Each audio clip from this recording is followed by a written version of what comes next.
Chers amis internautes, bonjour et bienvenue sur le Rendez-vous des Sports, une émission de Biel TV consacrée à tout ce qui a trait au monde sportif.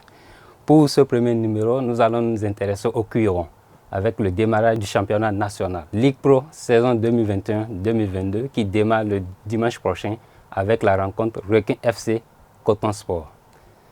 Dans un contexte de Covid-19, à quoi devons-nous attendre avec ce démarrage du championnat?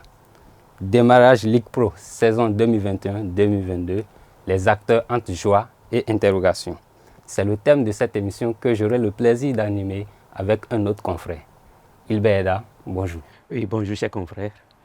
Pour inviter, nous avons un analyste sportif et préparateur psychologique avec nous, Monsieur Espero Awignan, bonjour. Bonjour monsieur le journaliste. Merci d'avoir honoré notre invitation. C'est plutôt moi. Un championnat national avec 4 zones. Que nous réserve? Quel est le génie de la fédération béninoise avec ce design-là, je dirais, ou bien cette composition du championnat national?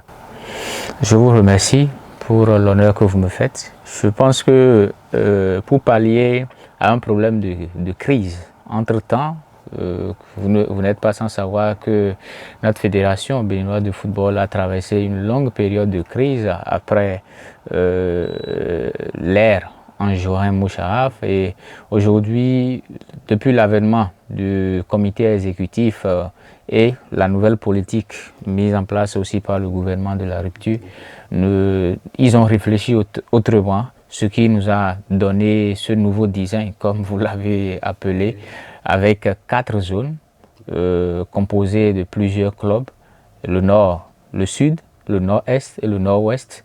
Et c'est avec ça que nous avons désormais les différentes zones A, B, C et D pour animer le championnat de première division que vous connaissez très bien. Avec cette formule-là, est-ce qu'aujourd'hui nous sommes prêts pour le démarrage du championnat national? Est-ce qu'on peut dire que nous ne sommes pas prêts? Nous sommes prêts puisque ça a commencé ou ça veut commencer. Nous avions eu déjà une première expérience, c'est l'année passée où nous avons eu Buffle et Loto Popo qui est un champion du Bénin.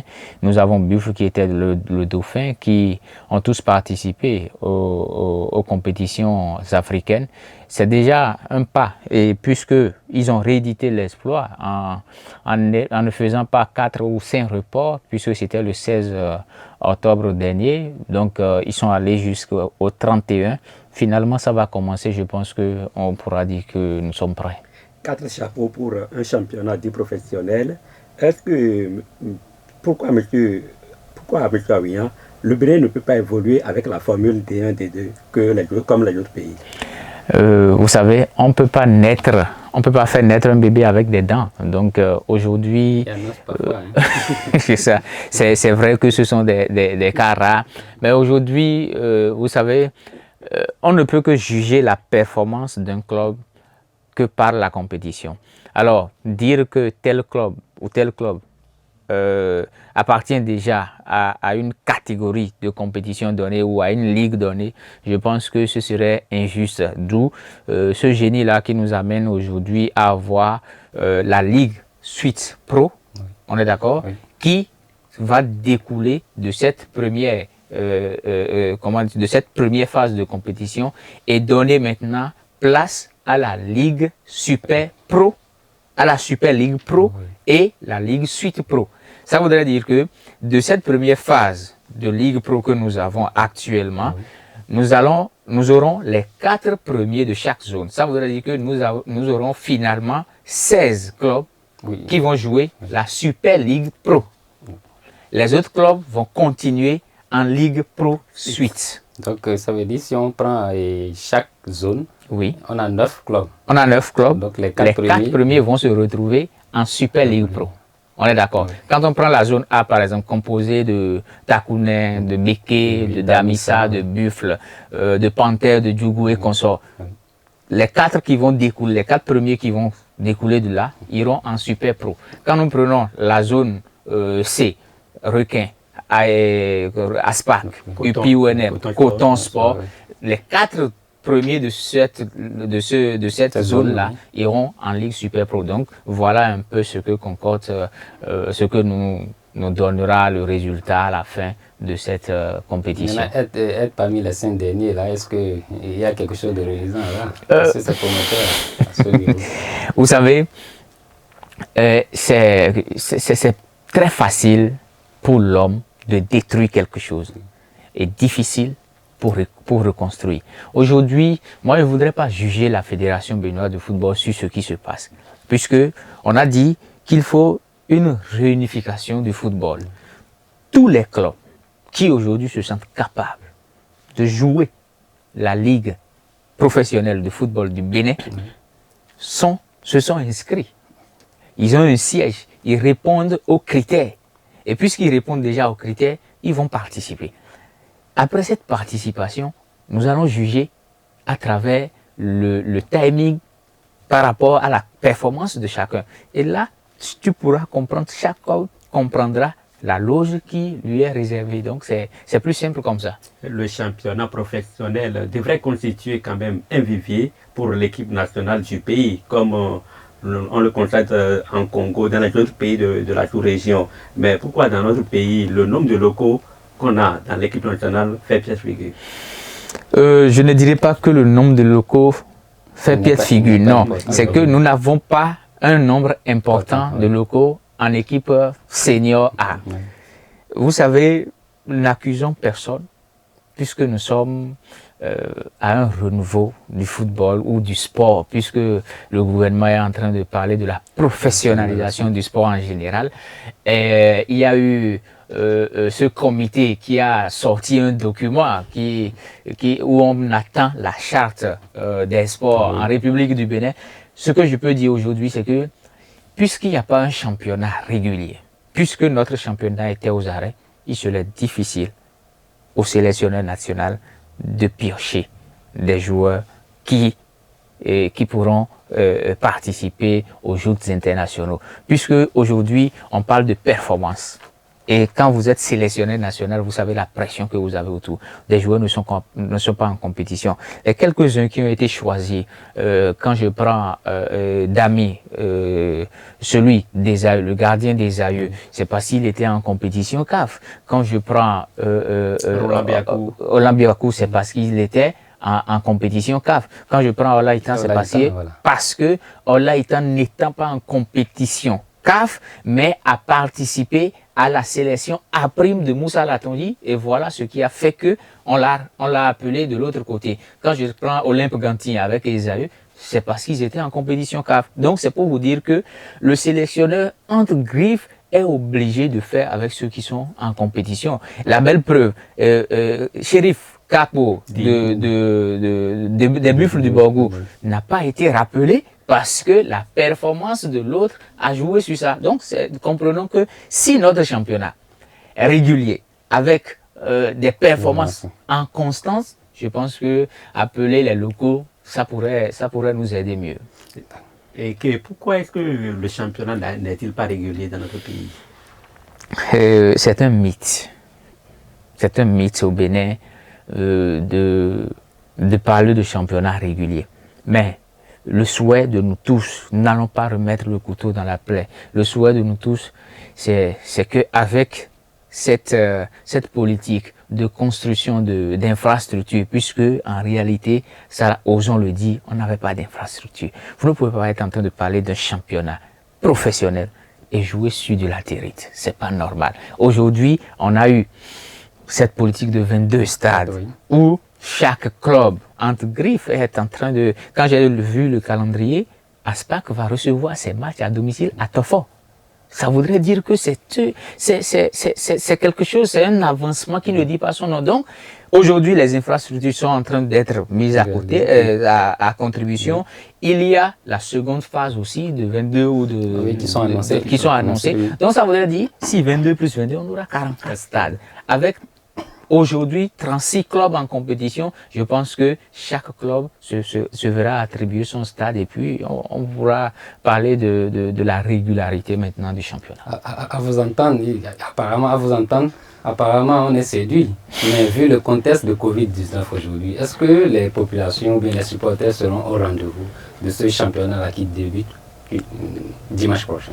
Vous savez, c'est comme un devoir de vote. Vous avez reçu votre carte d'électeur. Les Béninois n'aiment plus voter, il faut le savoir. Bon, comprenez que quand vous recevez votre carte d'électeur, qu'est-ce que vous devez faire? Vous irez voter. C'est comme ça aujourd'hui. Ce n'est pas nous.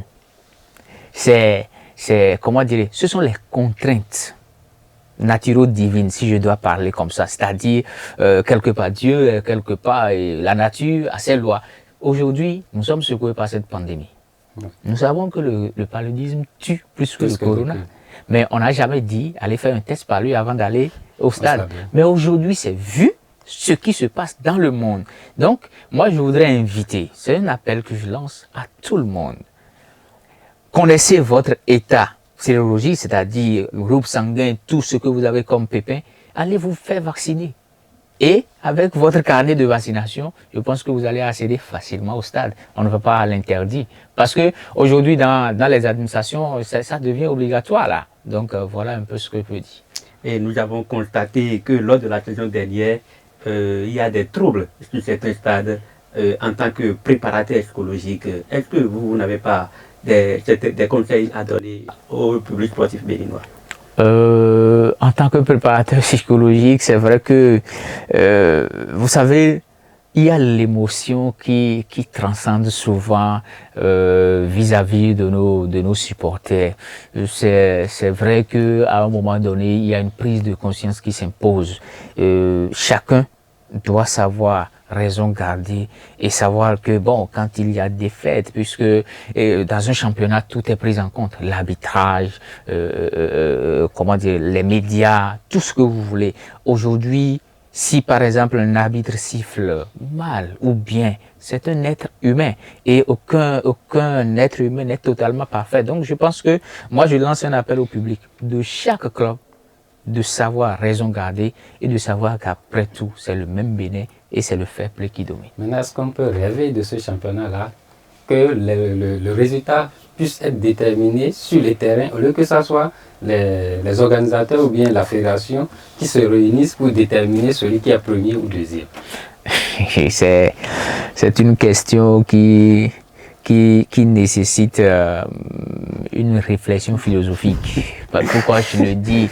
Parce que déjà déterminer normalement, un champion... le football c'est sur le terrain et non dans le bureau. Oui, vous savez... Mais nous, on est coutumiers à ça. Je pense qu'aujourd'hui, avec Patrice Talon, ça sera différent. Oui, très différent parce que vu tout ce qui est en train d'être fait dans le domaine du sport aujourd'hui, je pense que on va plus déterminer entre griffes un champion dans un bureau. Dans un bureau non, les gens chacun va jouer, le ballon va rouler. Et les joueurs vont mouiller le maillot. Je pense que c'est au terme de cela que nous allons pouvoir avoir les champions, le vice-champion et tout ce que vous voulez. Les joueurs vont mouiller le maillot. Monsieur Aouyan, malgré le professionnalisme du sport béninois ou du curon béninois, dans les compétitions continentales, on a du mal à voir émerger les clubs béninois. Pourquoi? C'est un problème de suivi et de régularisation de notre politique sportive. Qu'est-ce que je veux mettre dans le suivi? Le suivi, vous avez des athlètes qui en réalité ne sont pas adaptés vu leur âge.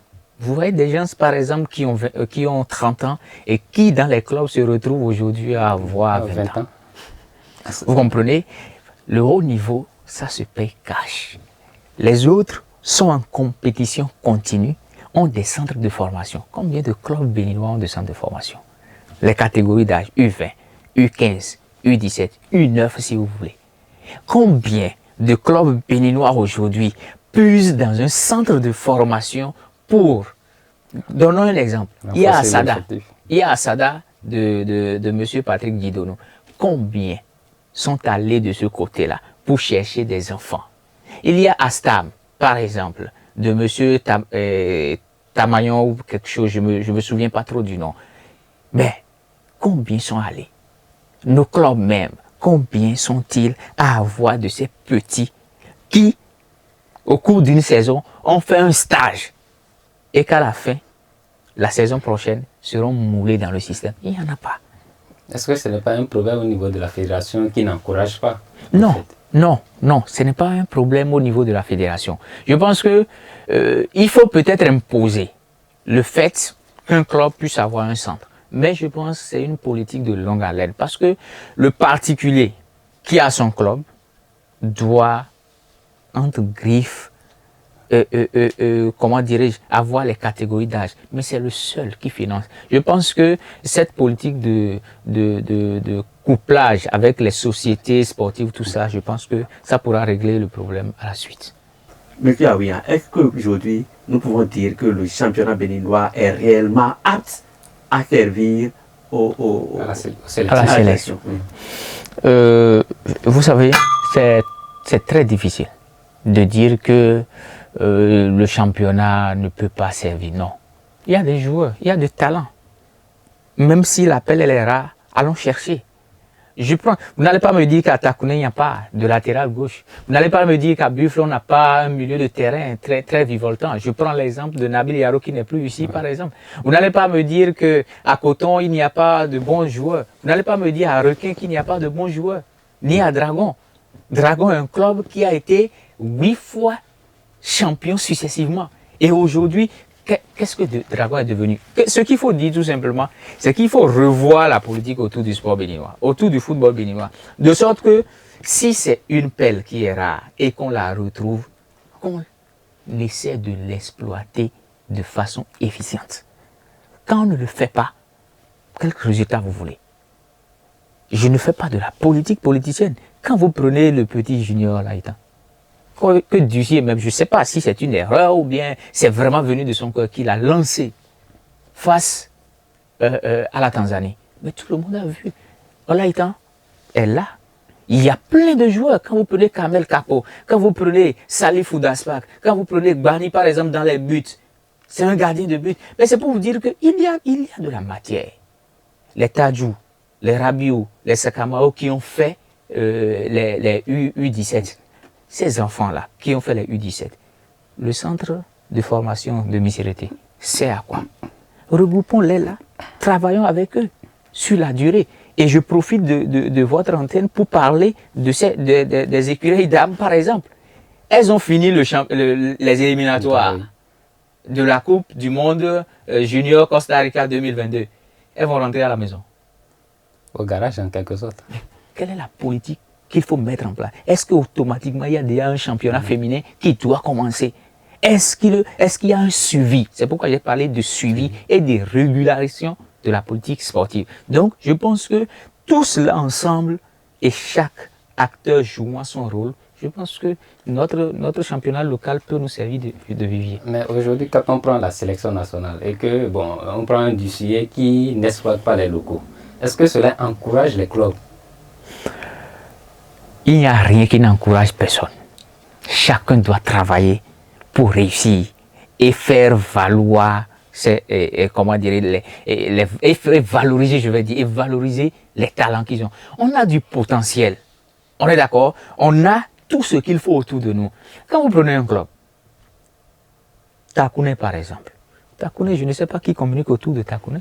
Je ne vois pas Takouné être médiatisé.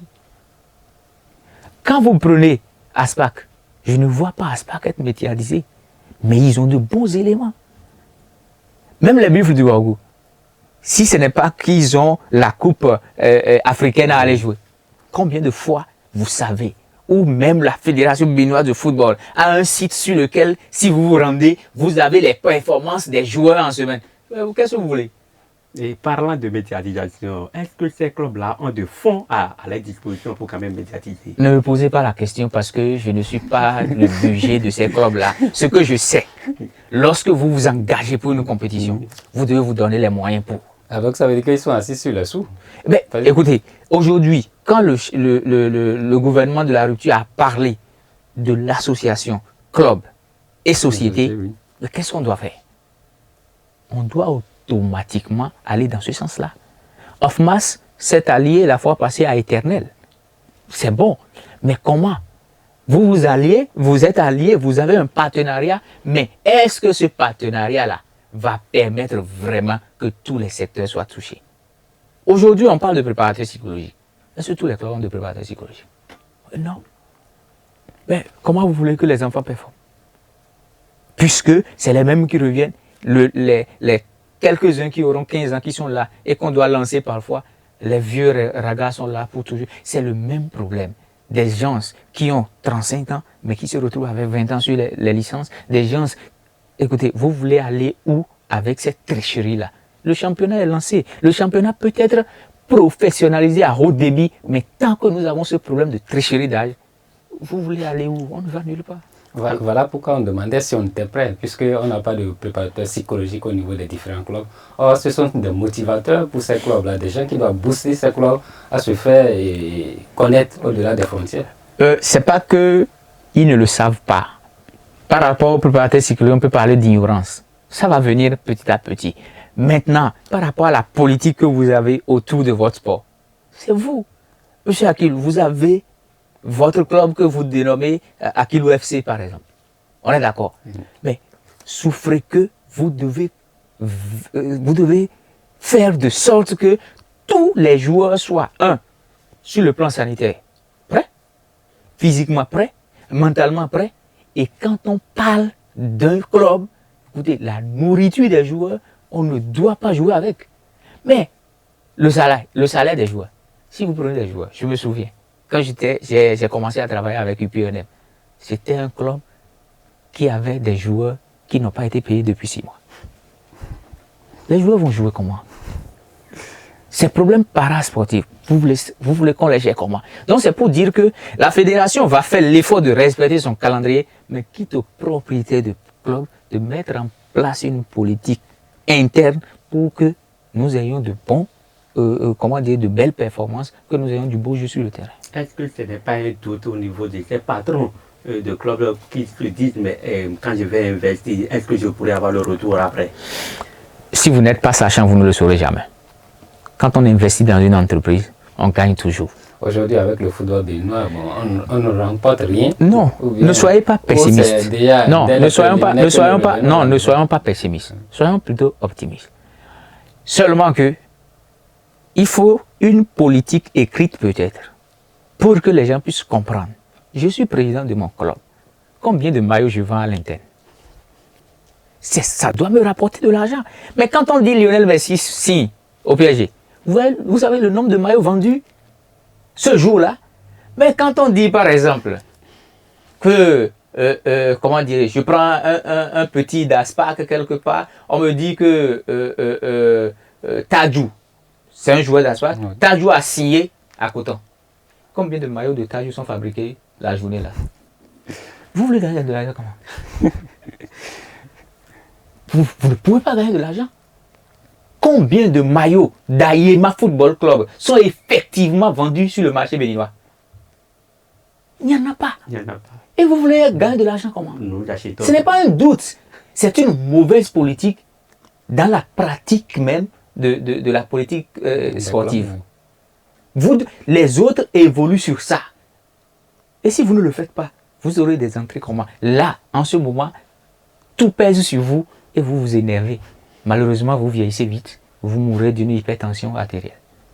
Voilà autant d'aspects que vous soulevez et qui nous amènent réellement à nous interroger sur ce plateau-là.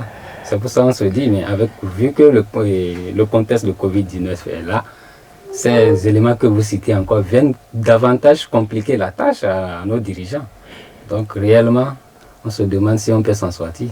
On va s'en sortir. Je pense que l'espoir n'est pas... Il n'y a pas de doute à ne pas avoir d'espoir. L'espoir est toujours permis. Quand on ose d'avancer, quand on ose commencer, quand on ose se dire c'est possible, je pense que l'espoir est permis. Aujourd'hui, ce que je vais peut-être demander à nos honorables députés, c'est de vite voter la charte des sports. Et là, avec la charte des sports, chacun saura. On pourra définir ce que chacun peut faire. Aujourd'hui, je loue cette association des anciens footballeurs du Bénin, créée par Romia de Boko, qui veut effectivement travailler. Ça, je dis ça entre grilles parce que je le prends avec pincette. Et si effectivement ils sont pour la vitalité du sport en général, le basketball, tout ce que vous voulez, il faudrait que cela puisse comprendre que le plus important, c'est de travailler rigoureusement pour une bonne politique du football. béninois. Merci, chers invités, merci, chers confrères, chers internautes. Nous sommes au thème de notre émission. Prenez le rendez-vous du prochain numéro. Sportivement, votre.